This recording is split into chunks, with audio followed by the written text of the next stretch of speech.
Bloodline, look, tonight, Solo, you get the job done for the Bloodline, just like I got the job done for the Bloodline. Yeah, you're welcome. You're welcome, though, Sammy.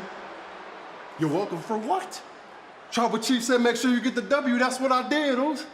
That's what I did. How? Look, Jay, I did that all on my own, and for once, I would appreciate a little credit from you. Man, is that too much to ask? Please, Sammy, are you kidding me? Solo, tell me you saw that. Tell me you saw what happened out there, Oos. Huh?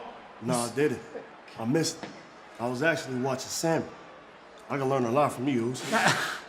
And you have learned a lot from me, Oos. You really have, and now you're gonna follow in my footsteps. The former three-time Intercontinental Champion. Tonight, Solo, you are out there on your own.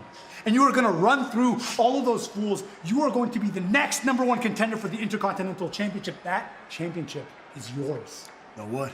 After I level up tonight, when I body these fools, I'm about to have me a piece of gold myself, too.